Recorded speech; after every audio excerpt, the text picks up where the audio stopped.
Mother, man.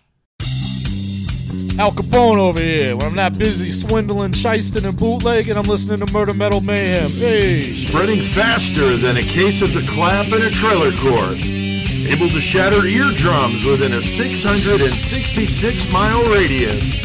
A podcast more brutal than all the rest. It's Murder Metal Mayhem!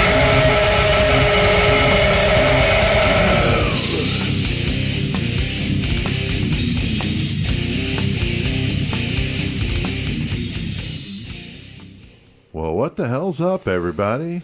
What the fuck is Back going at on, it again. motherfuckers? What's up? CK, we got you on with us, and we're Fuck doing a special Patreon episode tonight. So not doing our usual thing, but we are doing a thing here at Horns High Studios on the Horns High Podcast Network. And this one is just for those 666 Club members, the exclusive group that's getting this one. So Y'all are special. membership has its privileges, right? Oh, yeah. Got Chris and Joey here with me. So what's up, gentlemen? Shit, what the fuck's going on, motherfuckers out there in the world? Hail Satan. Howdy, y'all. And we have Stephanie here, our listener from Toledo, Ohio, who just seems to keep ending up here. I don't know how she gets here, but she's here tonight as a guest. She's not mic'd up, but she's got headphones. And Teleportation. You remember whenever I used to just show up here every now and then, all of a that's sudden I true. didn't leave. We had to evict you, but then COVID, we couldn't evict you, so Yeah. you just stayed. Yeah. Now I'm still here.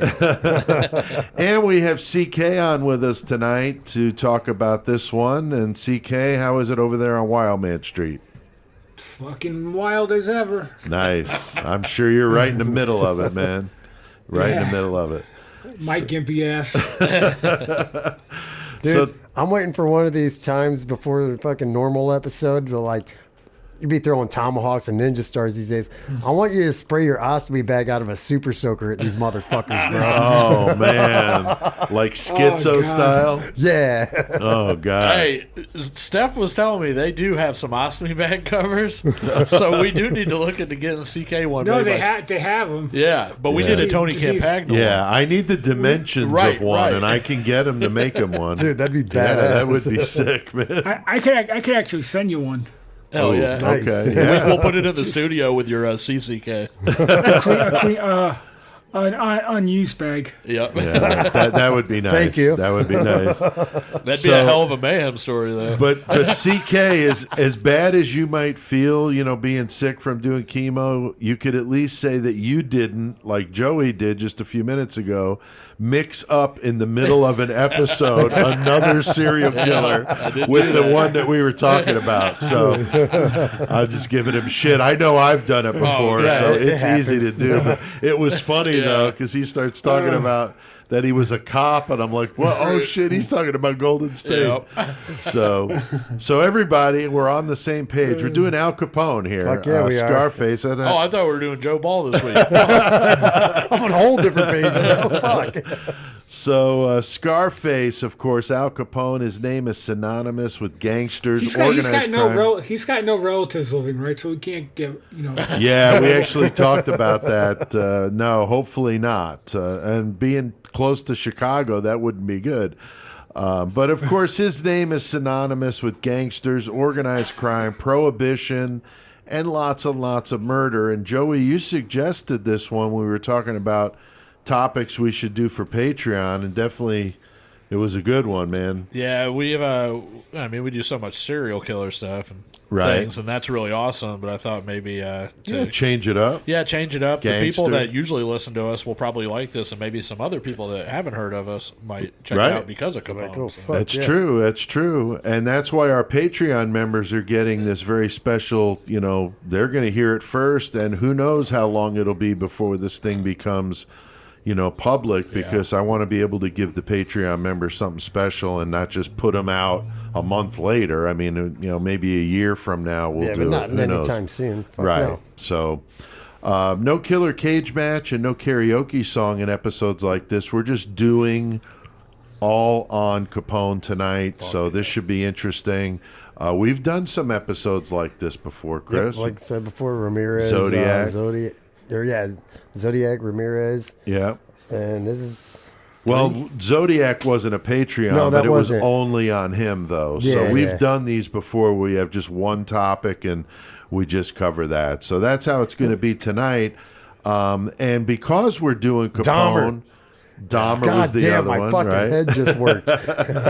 Like Ricky on the Trailer Park God, Boys. There. yeah, for real.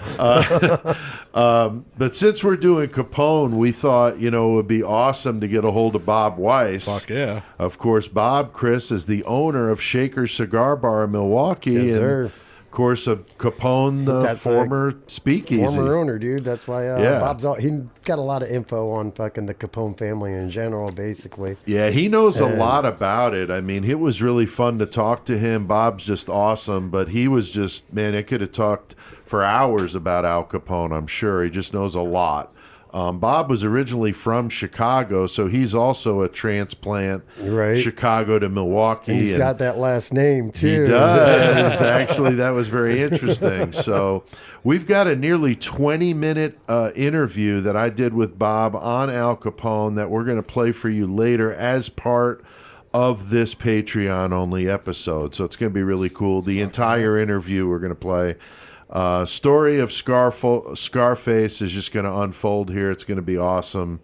Also want to thank our sponsor, spellboundaffectsandart.com. Those guys are fucking amazing. Tony Campagna just Always doing continues nasty shit. the alien fucking thing. I haven't man. seen that. You guys were just saying he just did a new alien head thing. How would you describe it, Joey? It's pretty, It's not exactly like these. Really?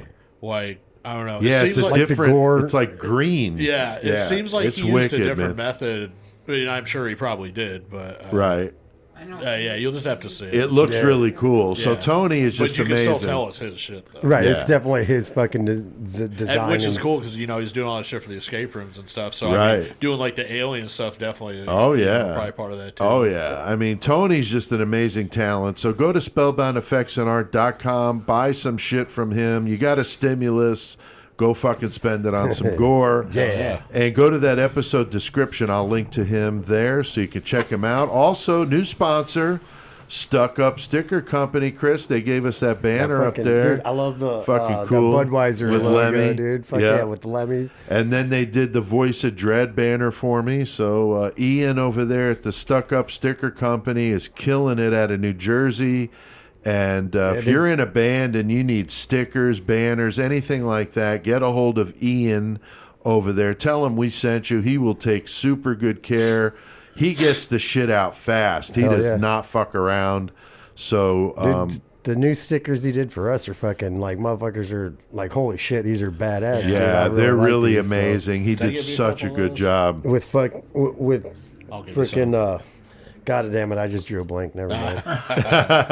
So go to areyoustuckup.com and check it out and get a hold of Ian today. He's also on Facebook, Twitter, Instagram. He's all over the place. Thanks to all you motherfuckers out there listening to Murder Metal Mayhem, especially the members of our 666 Club on Patreon that support us. We appreciate that. Well, Chris, Joey, and CK got a lot on our fucking plate tonight. Going to be taking a short trip up to the Windy City where Mr. Al Capone is going to make his mark as one brutal motherfucker. Fucking right. Let's get our murder on mob style. Forget about it.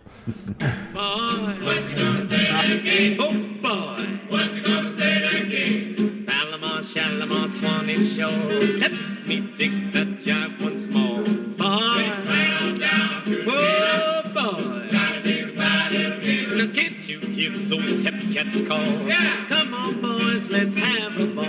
The jam, jam, jump is the jumping jive. Makes you dig your jive on the Miller side. Hep, hep. Well, how about that? Never yeah, heard dude. some music like that on Murder Metal Mayhem. I But was hey, I was it's over Al here circle Capone. banging, dude. It's Al Capone. I mean, we're playing some Cab Calloway, Jump and Jive. Sets the mood for this one. Oh yeah, the fucking Roaring Twenties, baby. And, you know, he was born Alphonse Gabriel Capone, but the world would, of course, know him as Al Capone or Scarface from a nasty scar that he got during an altercation. Yes, Kind of sir. a cool story. Yeah, it is kind of. It's actually really cool. Although Yeah. they don't know what exactly happened. Yeah, there's always going to be speculation. He did have another nickname, Snorky, which I thought was kind of funny. That was hilarious. Which was a slang term for a sharp dresser. So he was a sharp dresser. Snarky motherfucker. That's right.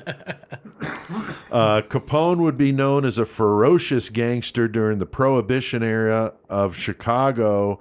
The cops would do everything in their power to find a reason to arrest him, but he was very shifty, very smart, able to keep them at arm's length. But as we'll discuss, he eventually ends up in prison. But not for what you think he would end up in there. No, not at all. And he goes to the most notorious prison of all, Alcatraz. Fuck So yeah. pretty good stuff. Good story. Interesting.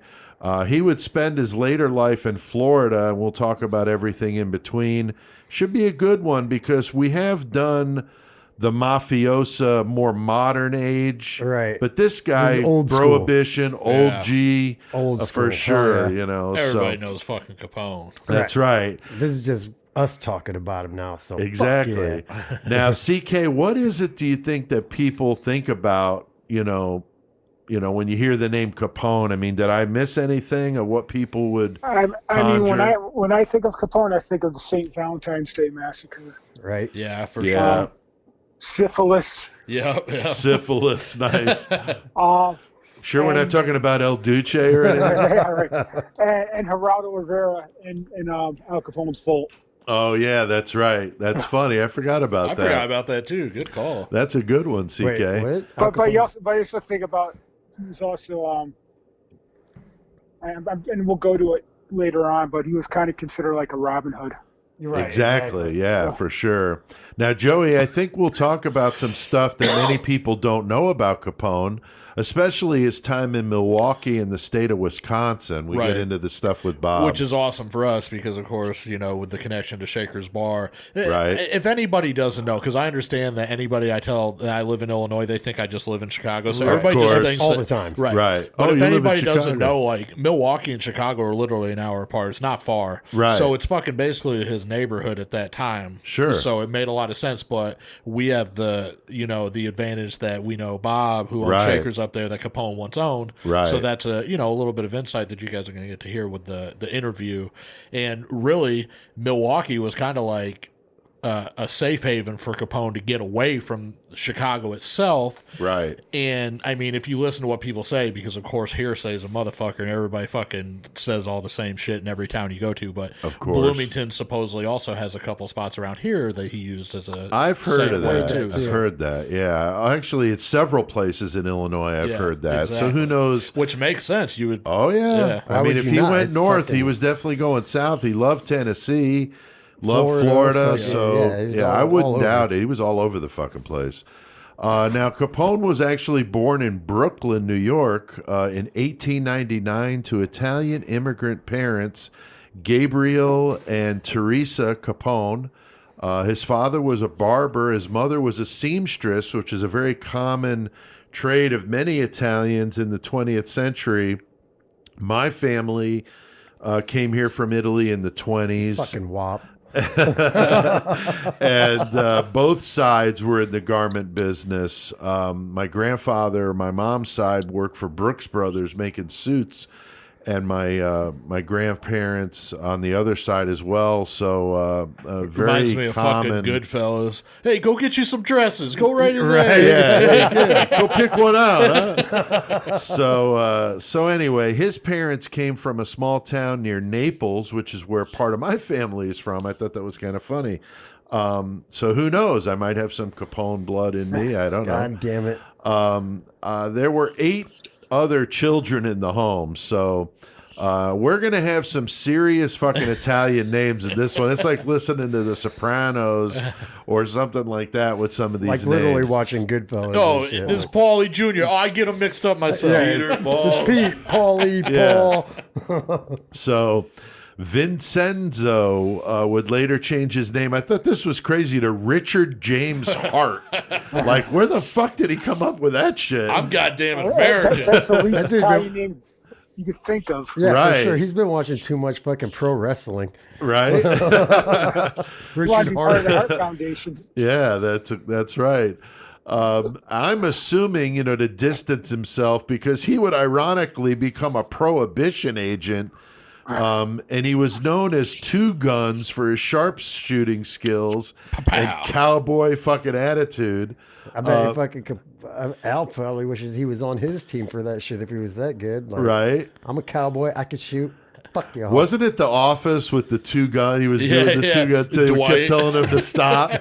And I'm thinking, like, this guy was probably doing that, like, annoying the fuck out of people. You know? Enough with the fucking guns, dude. But he was stationed in Nebraska, so a little far removed from Chicago. But he was in the other side of this, which is kind of funny. Raphael, I think that's how you pronounce that, was known as Ralph. Also Bottles. Gotta love that. Because he ran the beverage side of the Capone business, which, Chris, we know that front for the Shakers was a bottling company. Right. Yep. That was the front of that speakeasy. So that makes sense that a guy named Bottles was running that fucking place. Fucking Bottles. Yeah. There was also Salvatore, who went by Frank. That was kind of funny. That's kind of weird. Call me Frank. Like, what about Sal? You know? Yeah. He was a thug and would wind up being gunned down gangland style. Oh, they shot the shit out of him. They did, man. His sister Ermina died when she was an infant, and Ermino, or John Capone, Albert, Matthew, Mafalda. I mean, these fucking names are crazy. A lot of fucking kids. It was, the Catholic things, no birth control. Right, So that's the fucking deal.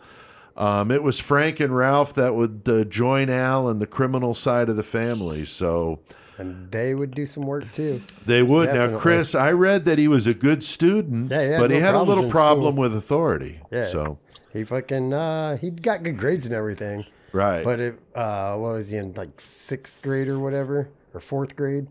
Like, he went and punched his fucking teacher because he didn't like the way she was talking to her. He didn't take the disrespect. Dude. Yeah, he was 14 when that happened, Yeah, but that's still, right, that's fucking 14. brutal, man. That's Hey, right. bitch, I'm not taking it. Hey.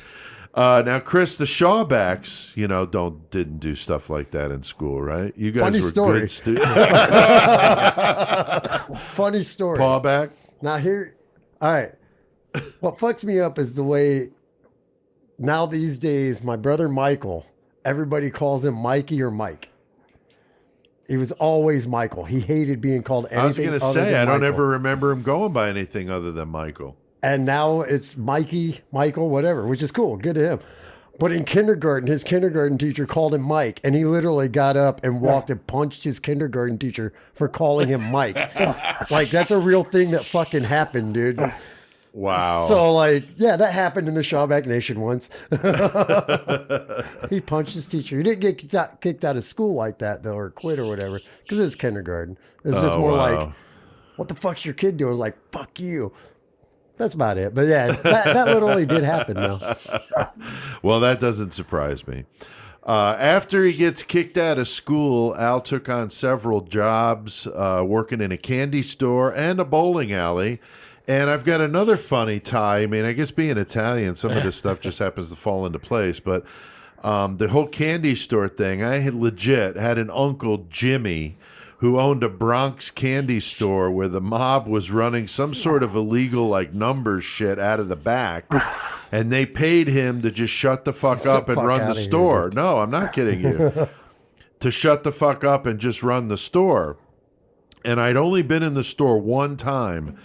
I remember once, because my dad would never let us go in there for obvious reasons. But somehow, I think my grandfather let me go over there. But I went over there, and there's nobody in this fucking store. It's a nice, pretty good-sized candy store, and there's no kids in there. Right. And there's candy out the ass, and he's just take whatever you want. He gives you big bags of this shit. And there was crazy, dudes in the back room, you could hear people talking and doors were opening, and you could see that there were people back there. So this was legit. So I mean, I get it, but it's just funny that the whole candy store thing. Yeah, I thought that was kind of funny. Now, CK, as you know, there's a lot of Italians in New York, Connecticut, and the New Jersey tri-state area. but very few are obviously, organized crime. But I mean, from going to school there and working there, I mean, there's just a lot of Italians over there. Oh yeah, just a couple that we went to school with whose father was part of the mob. Really? Thing. Yeah, I'm not going to obviously give out any names. let's Still stay to away. this day, when I go back to Connecticut, my uncle Paulie, fucking, when we go get grinders, because that's what we Nice. want, we go out Grinders. there, we go get grinders, and the fucking place he goes and gets them from, still a deli from way back that used to be a spot for the mob and all Sure. that shit. Yeah, I mean, it's very prevalent out there. So I mean, what we're talking about is really a very commonplace, unfortunately, to some degree. Now, I was surprised to know the motherfucker played semi-professional baseball from 1916 to 1918. And another didn't know tie that either, dude. I've got to this story is funny. Is I had an uncle, Romigio, who played third base for the Yankees farm system, and I think he played in like 2 or 3 games.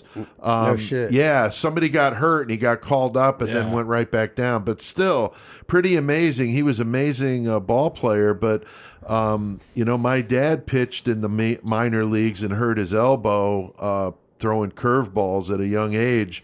So a lot of Italians were known for their athletic ability, and so for many Italian immigrants at that time, sports was a way out, to get out of the, the tenements, Get the out of the bad, ghetto. get out of the fucking ghetto. that's- Exactly. That's Things right. never Play changed. sports. Yeah. No, so that's just the way it was. So I was just found that interesting. I didn't know that Capone, was a ball player. So I honestly didn't know that either. I mean, I'm sure him and Yeah, Babe Ruth right. were like brothers or something. yeah. Babe Ruth was like Capone of the Oh Major yeah, I Leagues, bet he you know? would have been buddies with Yeah. Babe Ruth. I wouldn't be surprised. Now, Joey, it was when Al met Johnny Torrio that Yeah. his life would change forever. He would recruit Al into the gang life and then had him come out to Chicago. So Right, John Torrio, he built the Chicago Mafia up to what it was. He basically ran it. He brought in Capone.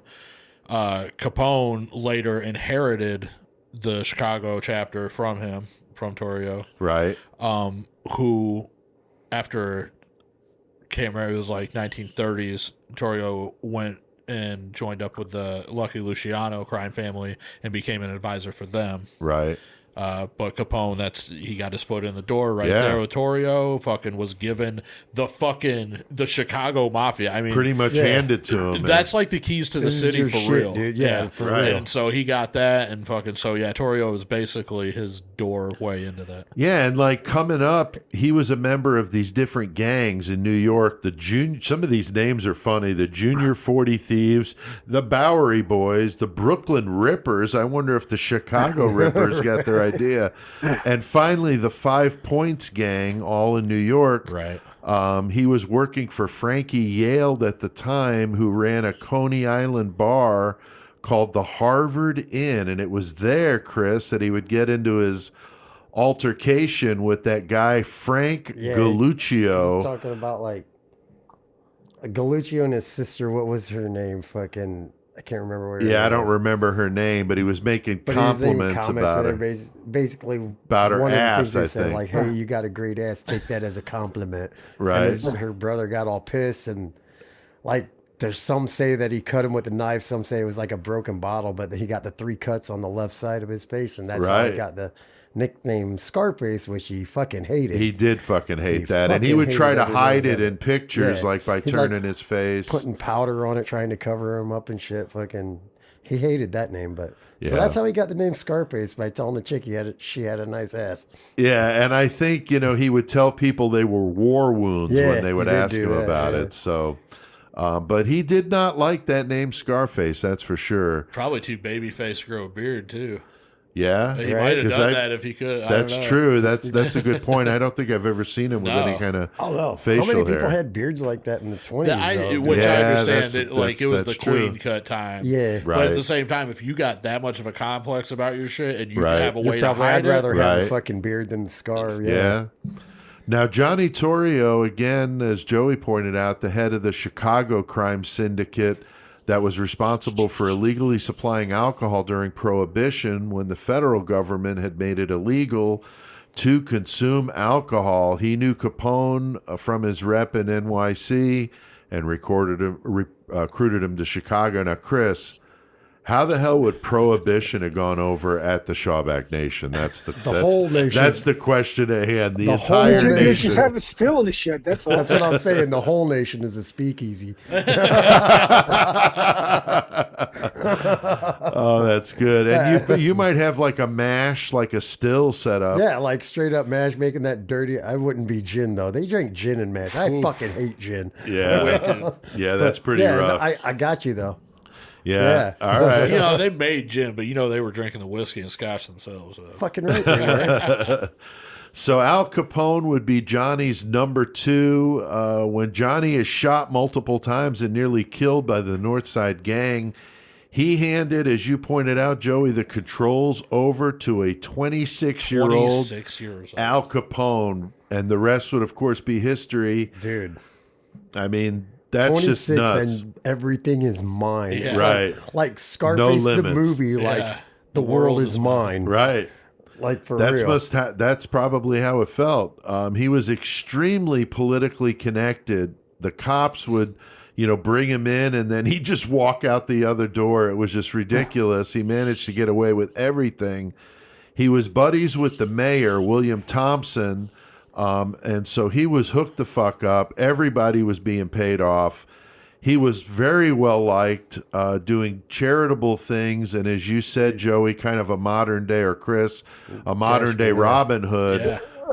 Opening soup kitchens, he- during Right. the Depression, the first giving one people ever, money. I think it was the soup kitchen thing. Like, Yeah. I think he opened the first one they had. I think you're right. I know, think you're right. that's I the mean, they thing loved with, him, man. That's the thing with all organized crime, and in all reality, like street gangs nowadays, their roots is almost all of them. Even though, there was a little bit of trying to hustle to make some shit. Every one of them had some kind of rooted community concerns about the that fucking- they tried to help out Right, or protect. exactly. You know what I'm saying? exactly. Right. No, you're Like right. the Bloods and the Crips fucking shit. Try to thing take was care all of the about neighborhood. when they got together and Yeah. shit. Like, it's fucking crazy. Yeah. Now, it's amazing that somebody as brutal as Capone would have that other side of him, Chris, but he was definitely playing it like a fiddle because he was able to get away with a lot more because he was so well liked and obviously very politically connected with everybody on the fucking take. I mean, he had this thing set up really well. Right. And was very smart. I mean, it's unfortunate that he used it for all this illegal shit, but he was an incredibly smart and shrewd businessman. I mean, I guess take it like any like serial killer, like BTK or whatever, like just different sides of what you do. This is my life here, like the That's what I Cuban was thing or thinking of whatever. too. Yeah, Yeah. exactly. Yeah. Like it's just the same thing, just different because it's one side's like a business sort of ordeal, Right. but the other guy's just out here killing. He's just out here making money. Right. And you know what's messed up, CK, is it's kind of like, politicians. I mean, obviously politicians aren't going out there and shooting people in the streets, but the way that they use that political capital to get It's the stuff, same and thing. it's the It's the same same- bullshit, yeah. just to calling it something else, honestly. And if you're a Exactly. good enough politician, you can use your power to get people to go kill people in the street for you. Right, So- that's true. So, 1919, Al Capone is working as a bouncer at a Chicago brothel, which is where he believed that he caught syphilis. Go figure. Hey man, when you run so many brothels, He's like defensive as fuck. Hey, man. As he's itching himself over there. it's you fucking, Yeah, just I mean, fucking got to check out the merchandise before he puts it I for guess, sale, man. I guess. If it would have been treated then, though, he could have been cured, but instead he lets it go untreated and eventually would kill him, which is fucking crazy. By this time, though, Capone is married, gets a house on the south side of Chicago, and it's interesting to know that one of Capone's biggest rivals at the time was Jaime Weiss, Weiss. who some say was the only man Capone ever feared, which is pretty crazy. Now, I asked Bob Weiss during the interview. As a matter of fact, he brought it up. I was going to ask him, but he brought it up first. If he was related to Jaime, he only laughed and said, "You never know," and that was it. So That's fucking crazy. I really wonder. Pretty cool. And Bob is originally from Chicago, so who knows? Bob might be a relative of Jaime Weiss. I don't know. Now, Prohibition in the U.S. Was from 1920 to 1933. That's 13 years of no legal alcohol. Damn it, motherfucker. Wow. But, I mean, when you got guys like Capone, Chris, you got nothing to worry about. He's got it taken care of. He's got connections. Destroy things, dude. In Canada, through the Canadian, although the Canadian Mounties would claim he never stepped foot in their country. Somehow he's getting booze. He's getting all kinds of it across the border, which is one of the reasons why he was in Wisconsin. And he had hideouts all the way up through Wisconsin. He also had a home in Miami and Tennessee, as we mentioned, and other places. This guy was all over the fucking place. But Chris, he was definitely a good businessman who used his clout and knew how to bribe people. He knew how to pay the right person. He had good charisma. He knew how to dress the part. He knew how to talk to certain people the right way. He was snorky. And he was snorky. Yes, he was. And he had the money to pay off people to fucking do what the fuck he wanted. Because he's raking it in. Prohibition was his best friend, man. Making like over $100,000 or $100 million a year back in that day. So like today's money's retarded. Billions, yeah. Yeah, like so much money. He just did whatever he wanted, and he got away with it. He's good. Now, any establishment that didn't buy alcohol from him would get blown up. So they're just not fucking around. Right. It is believed that 100 people lost their lives in the 20s alone just from that shit. That's fucked up. That's nuts. Capone also worked with black guys at the jazz clubs to help him on the south side of the city. He loved jazz himself, so he really liked mixing with those people at the clubs. He liked to dress trendy. He was all about fashion. Like said, he was all about dresser, it. Dude. Yeah, so that's why they called him Snorky, and he's spending thousands of dollars on these suits, you know, so he likes that kind of thing. And he liked his off-white fedora. He did. He did. I loved the off-white. He smoked the best cigars and was frequently seen with other women, despite the fact he was married. He was also a very good tipper, they said, a very generous tipper, and was also known to request a clarinetist, Johnny Dodds, to play a song that he did not know. He took a $100 bill, ripped it in half, gave it to Dodds, and told him, "I'll give you the other half when you learn the song." So I thought that was kind of a cool story. It kind of makes you want to learn a song. Like I said, 1920s fucking $100 $100 back then. That's dude. pretty like, good money. Even right now, I'd be like, I'm going to learn this song real fucking quick, bro. Now, Joey, has anybody ever offered Gormonger $100 to learn a song? No. I've never been on a clarinet. And definitely not on a clarinet. But I'll tell you what, if Capone or somebody of his likeness walked up, ripped 100 in half, gave me half, I would learn that motherfucker because I'd be afraid when he came back the next time, I better know it. Yeah. You could, like, he'll give me the other half of that 100, but if I don't know that who song. knows what the fuck is you going to might happen? get that Fucking clarinet Forget about shoved it. up your fucking buttocks, man. Now, CK, that just crossed the line. Come on now. So Capone is using Cicero as his base. Pretty rough part of Chicago right now. That's for damn sure. There were all sorts of gangland shit going on with the North Side gang. Capone's driver was tortured and killed. Jaime Weiss would wind up being gunned down. A hit ordered most likely by Capone. And then Capone is caught up multiple times in some gunfire, but manages to fucking escape, man. He is just able to just walk between the fucking raindrops. Living that gangsta life. I guess.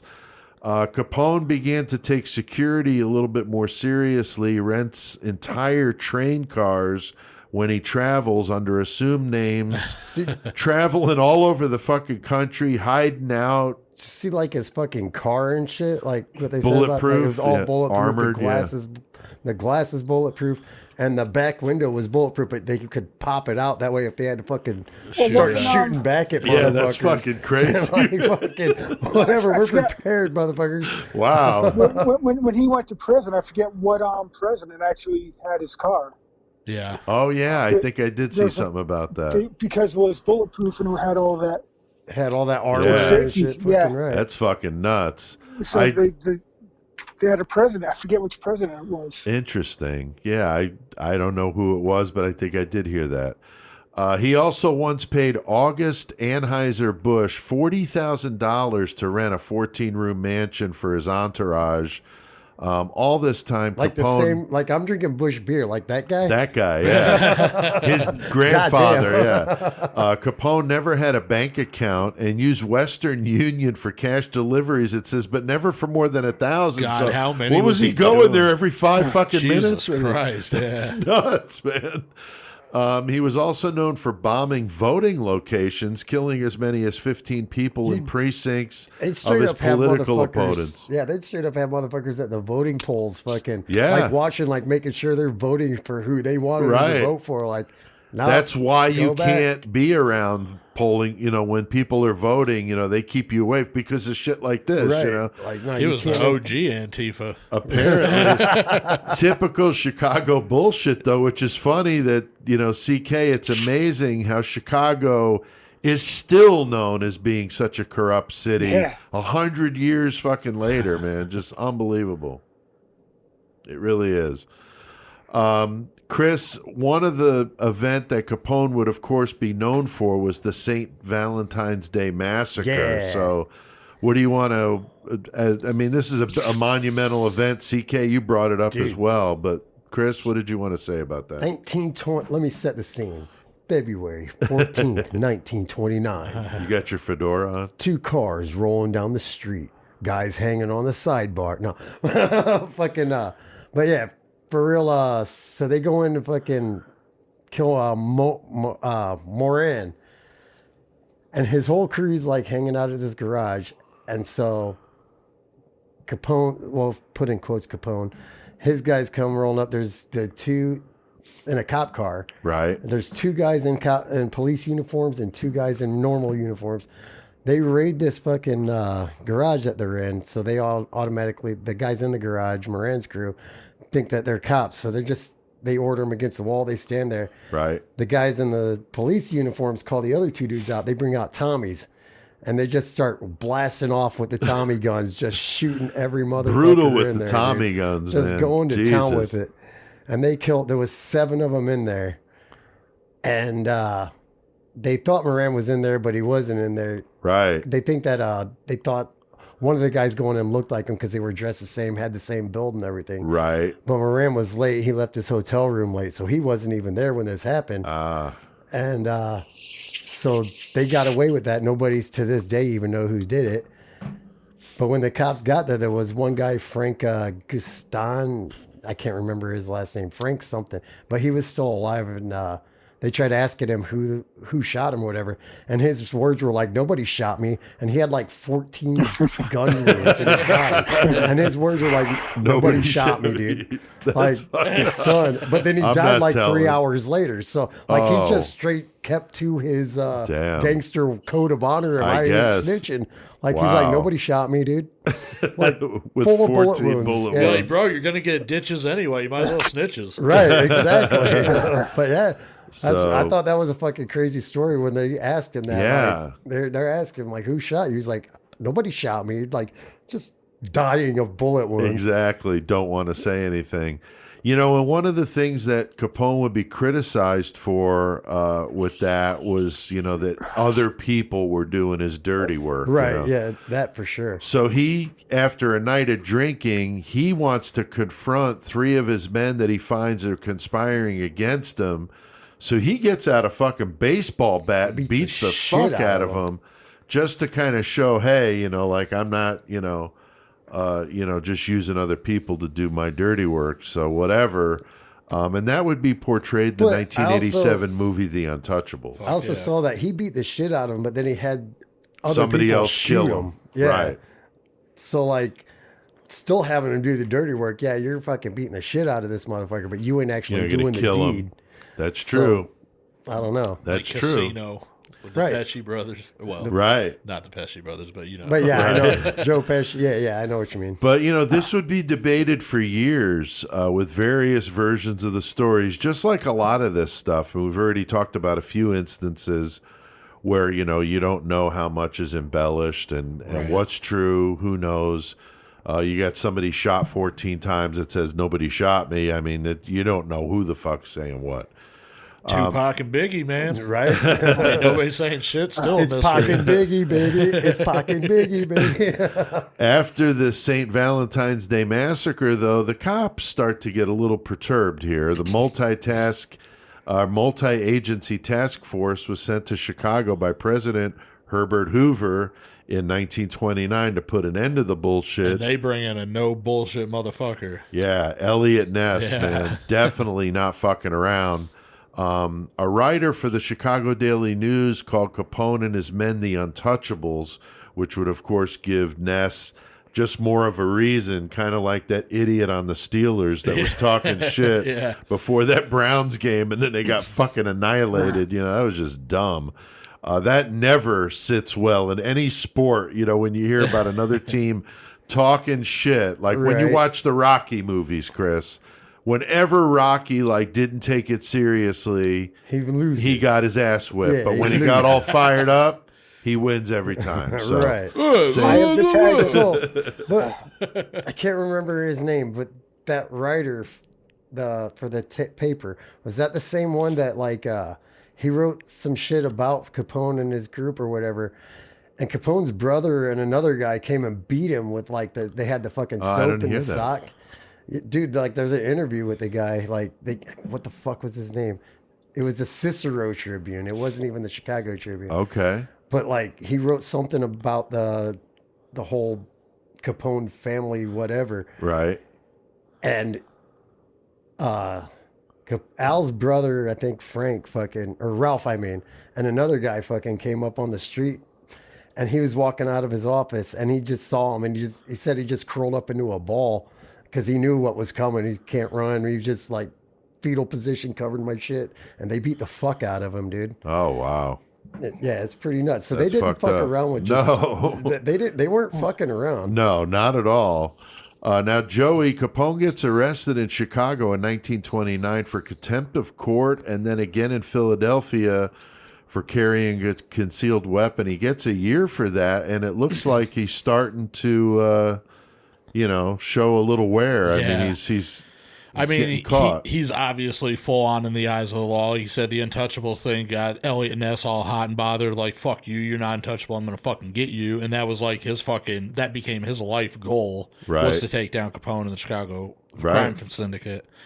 And then, that was basically everywhere that he was doing business, they had feds fucking watching those spots. So they didn't really care where they got him at. They just wanted him gone. Right. It said, he did do time in Philadelphia. I went out there to Eastern State Penitentiary, and it's supposed to be haunted, okay. So I did a tour there, but what's cool That's about cool. it is they've got the cell where Capone was at. Oh, okay. His cell is all nice and shit. Yeah, and they still have the shit in there that he had, a plush ass chair and a nice ass bed, with a It was like rugs. a nice apartment. Yeah, for sure. Oh, wow. So they got that kind of still set up or whatever, and you can't go in Interesting. that cell, but you can go in some of the others. But if anyone's ever out there in Philly, Eastern State Penitentiary, That's pretty cool. spot. Yeah, I didn't know about that. That's neat. And then CK, what would really do him in, though, amazingly, is tax evasion, which is crazy. For all the murdering and violence he was involved with, the taxes would actually put him away. That's the only thing they could get him with. They couldn't get him on anything else. Right. And what was the deal with that, CK, with Elliot Ness? I remember they talked about that they started looking into his financials, things that weren't adding up. Right. He's living this huge Lavish lifestyle life and showing what no income? No income, yeah. Yeah, I mean, it just doesn't make any sense. No bank account, but yet you're buying yachts and just crazy shit. This nice house and Right. So I mean, it's just as smart as he was, he definitely was dumb when it came to that. He just thought he was going to get away with it. I mean, he put like all his houses and all that shit, like his mom's name and his sister's name, none of it was actually in his name anyway. Right. Which I mean is smart about because, like, I don't know, make them pay the taxes. It ain't my house. Yeah, I mean, he definitely, you know, that would be his undoing. I thought that was pretty interesting. Now, I mean, Ralph, he obviously did enough to leave some sort of a paper trail that Right, they could yeah, there was other latch people that onto. did leave paper but it trails. is so fucked up because of all the fucking dirt and everything that he was doing through the prohibition and everything else. Right. He never actually got caught for any of that. They fucking had to go white collar on him right. because they're like, God damn it, this is all we could get. That's true. That's true. Now, his brother Ralph Capone would get busted on tax evasion in 1930. He did 3 years in prison. The feds knew that the gangsters were, you know, living these lavish lifestyles and, Dude, like we that house said, that no he bought support, when he you know, fucking- income. That house that he bought when he moved his whole family from fucking New York to Chicago is Right. like a 2-person mansion. It was like ridiculous. Yeah. Like the entire Capone family lived in this one house, and it was huge. Yeah, it was. I mean, it just very, very lavish, you know, and that's when they start busting him. 1931, he would be convicted of not paying $215,000 in taxes based on his income, That's well so over $1 much million. fucking money, like to today's standards. I know. Holy shit. I know, that's crazy. 1931. He got an 11-year sentence plus a $50,000 fine, court costs, and then the back taxes. So, Dude, to this date, that 11-year sentence is the biggest sentence ever on tax evasion. really? To this date. Wow. Yeah. Interesting. Al Capone's is the biggest ever to this date. Damn, that's crazy. Now let's check out the interview that I did with Bob Weiss about Al Capone. Bob's got some good information about Al and Ralph Capone and their businesses in Milwaukee, as well as other places in Wisconsin. So let's give that a listen. Check this shit out.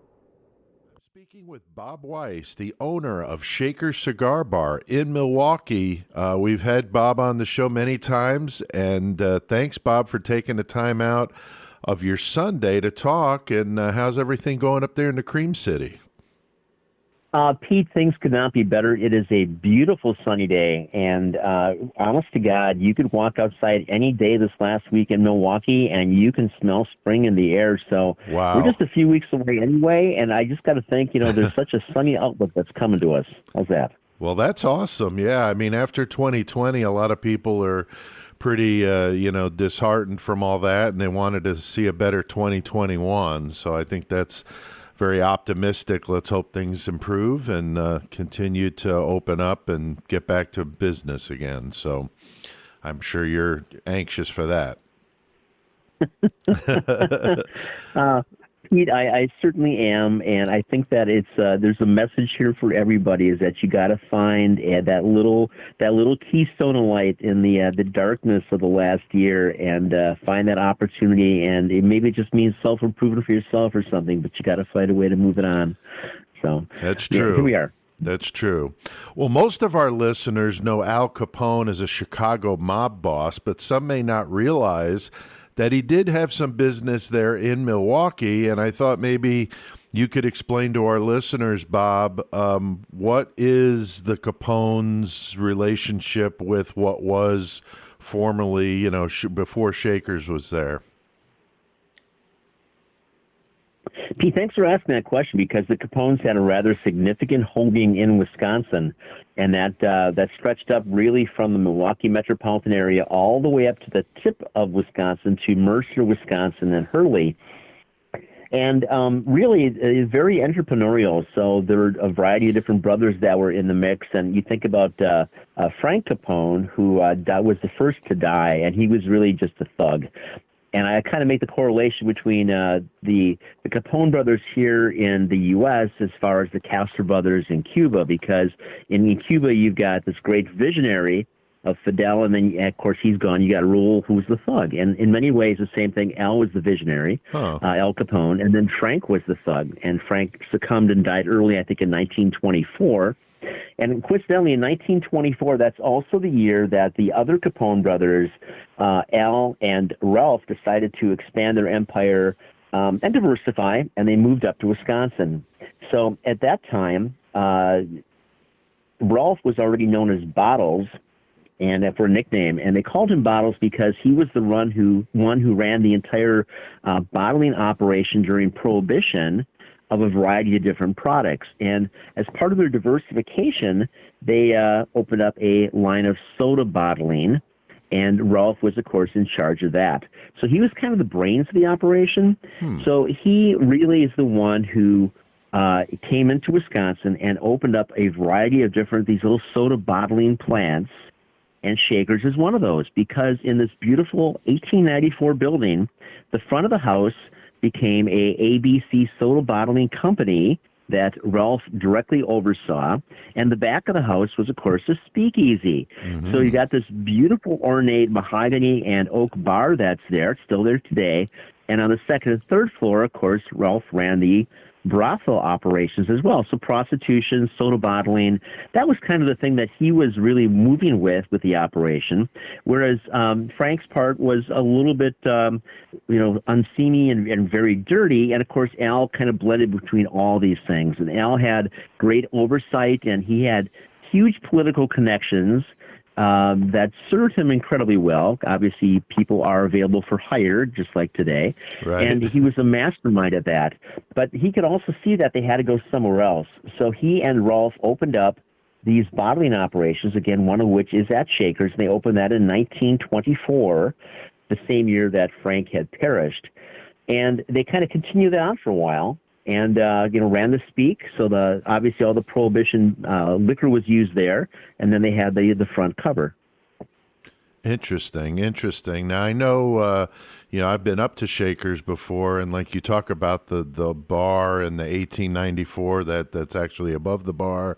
It's such a rich history there, and I think that it almost seems like you can't believe that the Capones ran the place, but when you do think of what was going on at that time and how, Prohibition really opened up the floodgates for people like the Capones to make money on now a banned substance, it makes sense that they would have ended up there. And like you said, there was quite a bit of activity in Wisconsin, probably to get away from the Elliott Ness and the oversight they were getting down there in Chicago.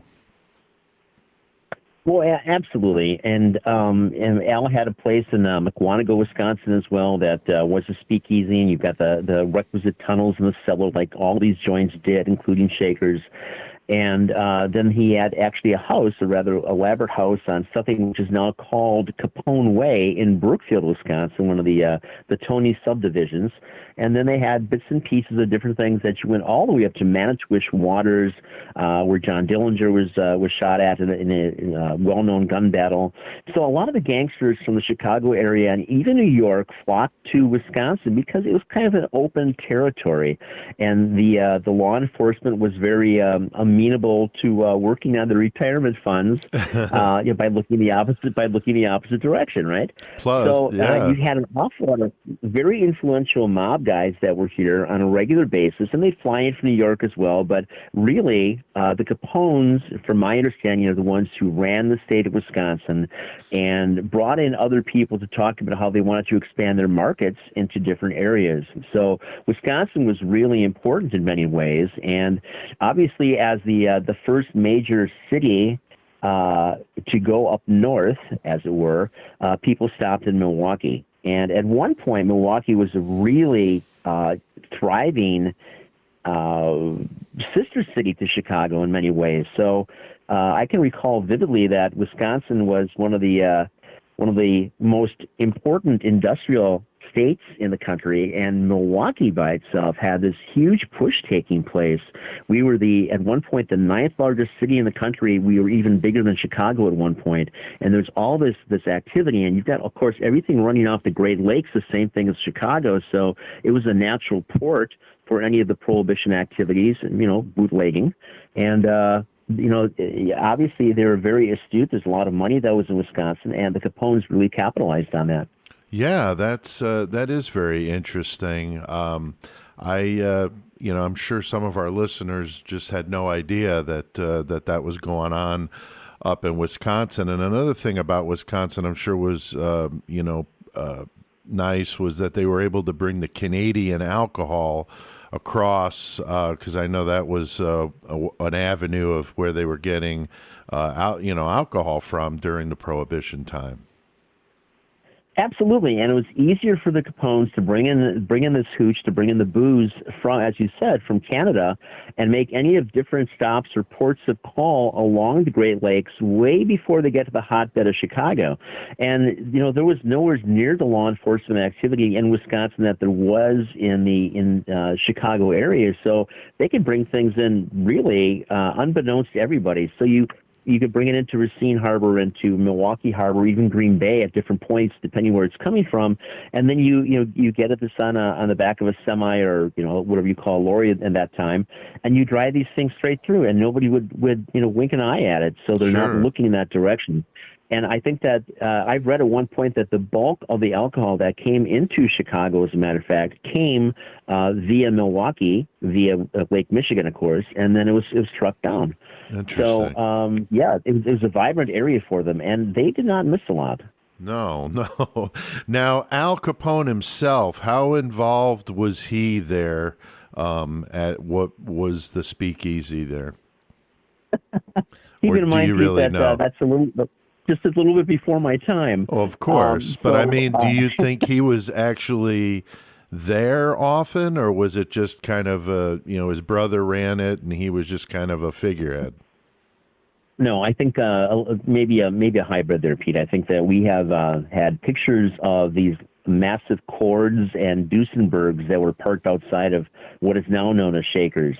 And I think that for that clientele to be attracted to this brothel and speakeasy, there had to be a bigger hook than just the fact that it was tangentially owned by the Capones. I think of the fact that he himself would come up here to get away from the heat of Chicago, and he attracted that kind of money that went along with that lifestyle and that fame and infamy as well. Right. So we don't have any direct way of knowing. No, there are no pictures of him here. Right. All we get to go on is the fact that the historical record is that they own the property, and because Al and Ralph did a lot of ventures together.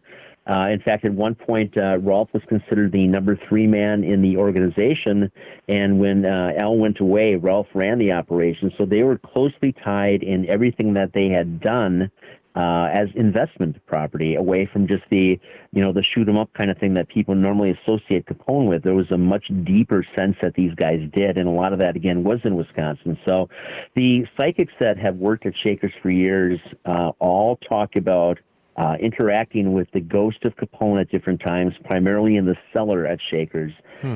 We have, amongst other artifacts, you've got the safe that goes back to way pre-Prohibition. And that is something that we can't open. We've never been able to open. We've had professional safe crackers on there. We've had federal agents actually who opened safes that couldn't open it.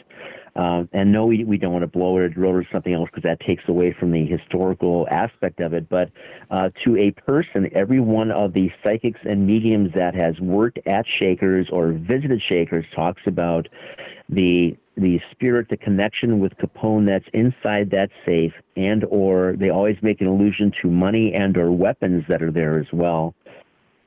So we talked about how do we know. We don't actually know that Al spent a lot of time there. We know that he and Ralph owned the property, and we know that the people that visited the property were more affluent than what you would perhaps expect at just a normal warehouse speakeasy. But obviously, the legend is the biggest portion of that. Right. Yeah, I've seen that safe firsthand, and your guides that do the ghost tours through Shakers always bring that up, and it is very interesting. Now, when Prohibition was over in 1933, did the Capones leave Milwaukee, or were they still around? Well, as a brilliant business operation, Rolf had maintained that property, and it ran as a brothel until 1946. so, well after Prohibition, obviously very lucrative sex sells at all times. Yeah. They kept that going. At that point, he was moving Rolf was moving a lot of his properties and holdings further north. So again, like the Manitowish Waters thing, Rhinelander, Minocqua, and then into Hurley. And in Hurley, he actually had a hotel and a bar. So that was called the Rex Hotel in Mercer, Wisconsin, actually, and something called the Billy's Bar, that he ran up there. And there was a point that 3 of the Capone brothers got together when Al was out of prison. And of course, he's got tertiary syphilis, so he doesn't have long to go at this point. But they would meet and spend time in northern Wisconsin. So they had a real affection for Wisconsin. I think the biggest part is because there weren't a lot of law enforcement people bothering them. But they also had a brother that people don't talk about who went by the name of Richard Hart. And his name was originally, I think, James. And he had a separate life from the other Capones. He became a lawman. He was a town marshal. And then he was a Prohibition officer during Prohibition. Oh, I think I did see that, yeah. Yeah, they found some discrepancies in his past that he actually hadn't served in World War I, and he wasn't really who he said he was. Obviously, he was a Capone. So he stopped being a federal marshal, and then he would hang out just with Al and Ralph in Mercer, Wisconsin. So an interesting little side note to that story. I suppose I digress a bit here. Oh, that's okay. Now, did the Capones leave anything else other than the safe? Is there any other, anything of theirs that you can hang your hat on at Shakers? We continue to find artifacts. We just moved one of the walls on the first floor. We found a number of things from 1926, but we can't directly associate that with Capone. I only say that because even after being there for 35 years, we still seem to find some things. That's amazing. And part of that is that a variety of different psychics and mediums talk about the fact that there is a significant amount of money which is inside the ceilings, especially on the penthouse, which of course was the main brothel area for the A-girls.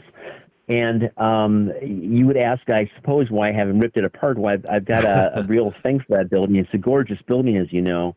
And I've spent 35 years restoring the building, and I've now taken the ceilings out.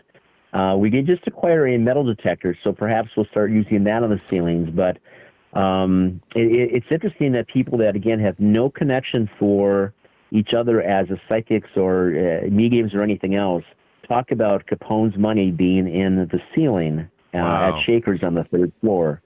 So one fine day, I suppose.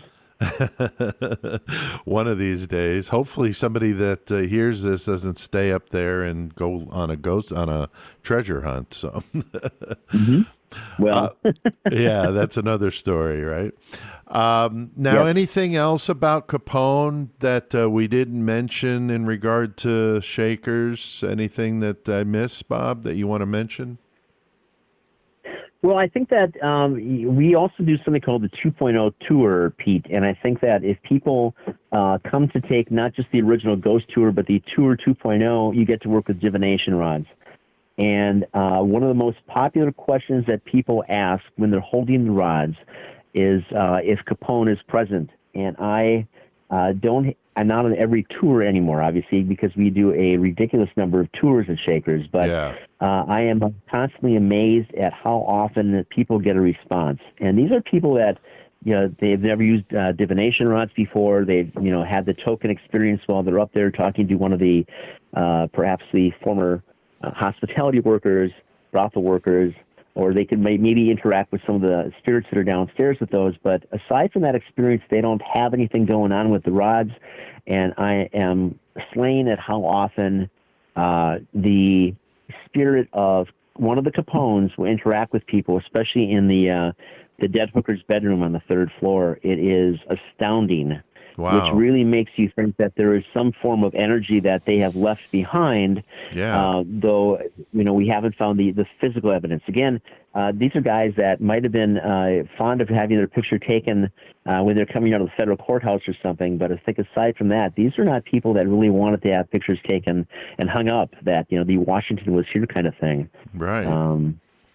That's awesome. Well, people listening can go to Shakers in Milwaukee, go to hangmantours.com and book one of these ghost tours. You get the Jeffrey Dahmer walking tour, and you get this tour 2.0. Sounds like you got plenty to do. Of course, amazing food and drink there, and all your staff is just fantastic. Bob, every time I come up to see you, I always have a good time, and my wife Jenny and I had a great time the last 2 times we were up there. So appreciate you taking the time out on a Sunday, and anybody listening, definitely go check out Shaker Cigar Bar. So thank you, Bob, for doing this.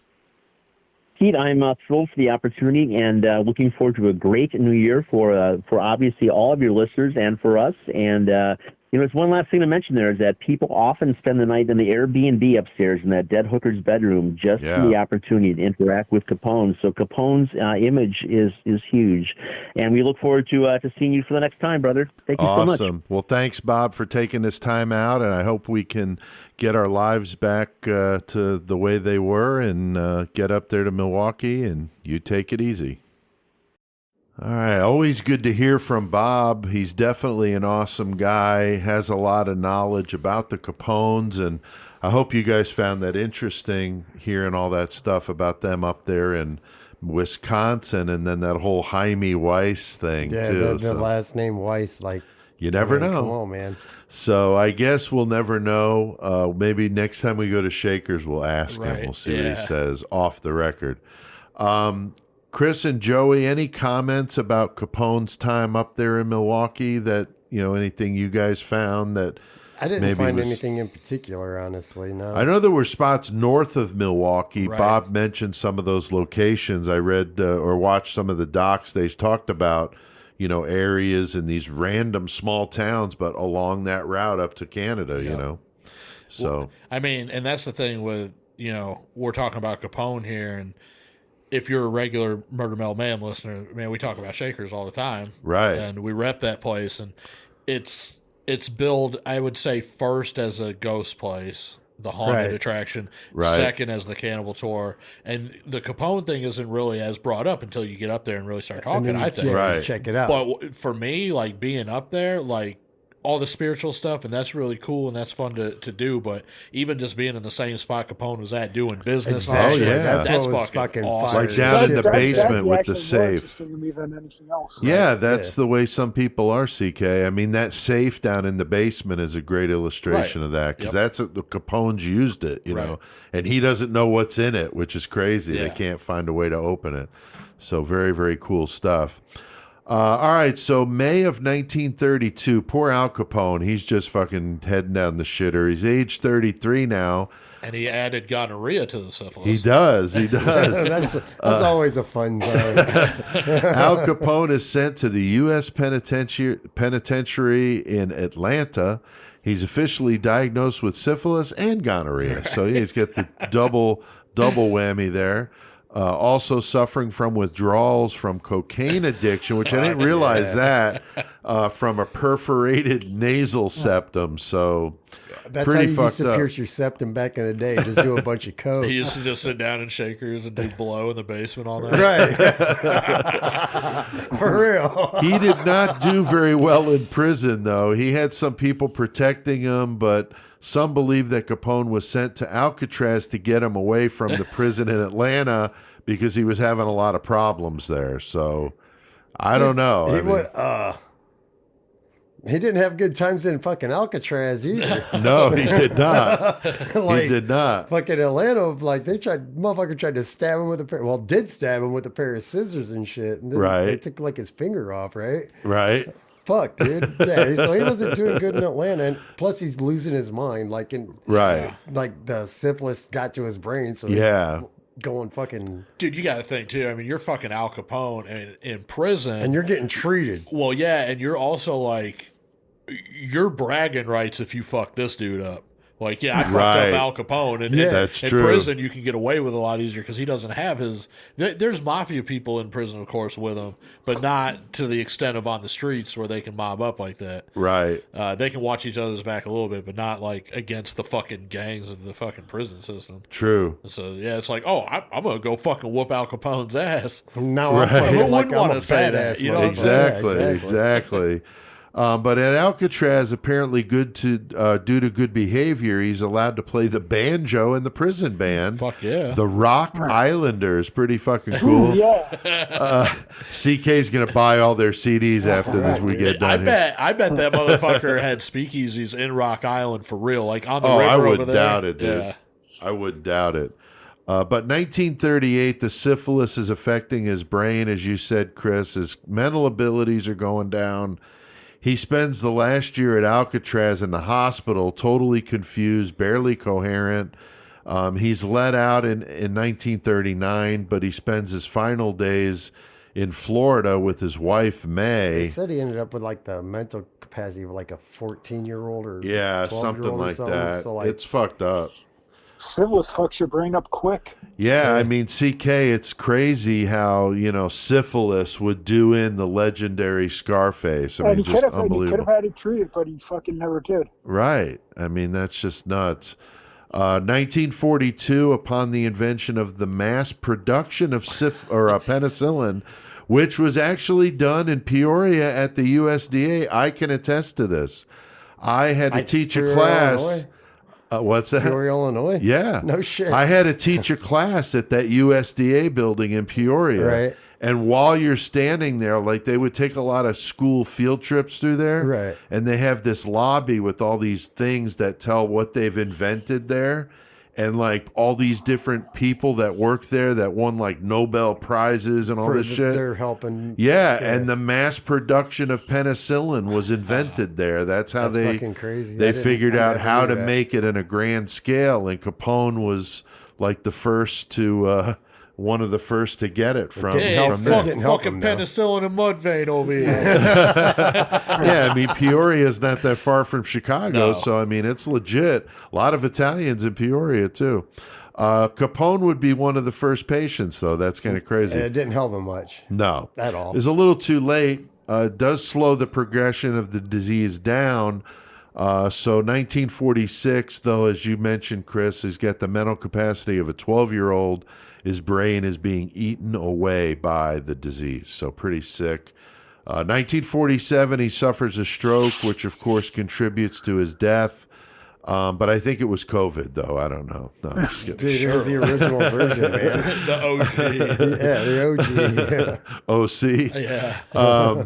He was buried in Mount Olivet Cemetery in Chicago, but then in 1950, his remains, along with those of his brother and father, were moved. Did you guys know why they were moved? No, I saw they were moved. to but Mount Carmel Cemetery in Hillside, which is also a shithole in the south side of Chicago. So, Sorry if anybody's listening from Mount Carmel. well, if you live in Hillside, you know what I'm Hillside, yeah. talking about. I had to take a class there. It was rough parking the car and getting into the building where I had to take the class. It was pretty crazy. But if anybody wants to, you can go see Capone's grave. Yeah, it's but I'm there, just yeah. curious why they moved Yeah, him. I I don't didn't know. see I anything. never saw that either. Yeah, I thought that was interesting.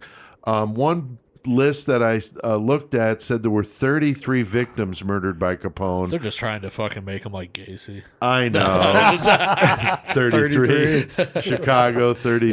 Yeah. I mean, Rolling I Rock. don't even know how you would attribute any. I mean, because there were so many people Oh, yeah. being killed and being Just- ordered to do that. I mean, who the like fuck through the knows? bombings and shit, fucking Yeah, like, 100 just from the just bombing. because it wasn't your finger that pulled the trigger, fucking, you still called that out, and Right. you didn't care who was there, just make it fucking happen. Right. Like, I mean, look at Manson, right? I mean, they attributed Manson to all those murders. He didn't do a right, he fucking didn't do thing. a He never goddamn killed thing anybody. himself. No. So, I mean, obviously Capone was, very much in the middle of it. We're just pointing out that he's physically not Oh, I have shooting no people doubts and killing people. I have no doubts he totally fucking physically killed people. Oh, I'm sure Oh, too. I have no doubts about that. Yeah, I mean, as many scuffles as he got in, I'm sure there was some of that. Well, and he wasn't going to come up in the Torrio family, young 20s, without fucking Without doing dirt putting like his bones that. in. Yeah, he's got to get his bones, dude. Yeah, I Mafia agree. terms. I agree.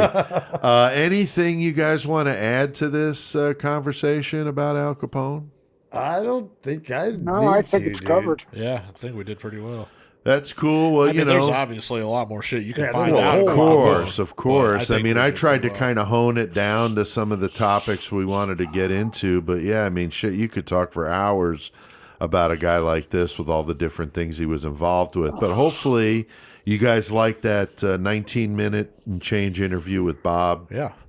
To Bob add talking his knowledge. Yeah, Hell perspective to the story that you probably wouldn't normally get, which is the whole Wisconsin side of this. But thank you guys for checking out this special bonus episode on Al Capone. Definitely an interesting subject. Many Italians hate the stereotype of the gangster in all the movies and TV shows that portray Italians as being stupid or being part of the mafia. I don't look at it that way. I mean, anybody that knows me, I'm 100% Italian. I'm a quarter Sicilian. My last name ends in a vowel, and it is what it is. And I think anybody Living that that looks at gangster people life. that way is a fucking idiot. If you think that everybody, you know, They're that's racist. Italian or well, I mean, honestly, it is a form of that, and that's why when people get all butthurt about it, I'm like, really? How about, you know, show me a fucking Italian in a positive fucking role in any TV show or movie that portrayed as fucking idiots, you know, or criminals or both, you know. So I don't look at it that way. I think it's funny. No, I think it's I love a hilarious. lot of that kind of stuff. I just don't see that why people would get upset is what I'm No, saying. I got think what you're it's saying. dumb. I was It's just just fucking with dumb. So go check out spellboundeffectsandart.com. Support indie artists. Another Italian, Tony Campagna. Hey, he's got a great online catalog where you can go order your gore. Go check it out now, spellboundeffectsandart.com. Stuck Up Sticker Company. How about it, Chris? Those Dude, new stickers we Fucking got, right. Like they're I said, fucking those killer. Stickers are fucking fire. Fucking motherfuckers are loving them. Yeah, and the banners he does. I mean, just good quality stuff, The Voice man. of Dread banner is fucking gnarly as shit. I like it a lot. Yeah, I'm digging on it too. Thanks to everybody out there listening. We keep seeing the numbers rolling in, and we appreciate it very much. Don't forget to check out murdermetalmayhem.com to listen to all the past episodes. Fucking right. Like us on Facebook, follow us on Twitter, and subscribe to the YouTube channel. Support the show. Join the 666 Club. Of course, if you're listening to this, you are a member. So Unless it's in the future and we release this thing at some point. But for now, Or if it's you're sitting only at your buddy's house And or they're somebody's listening house to and they're it. listening to it Exactly. and you hear you it. want to join, go to yourself. the episode description and there's a link. You can do that. So until next time, keep one foot in the gutter. and keep your thumb all over Chicago. Mother, man.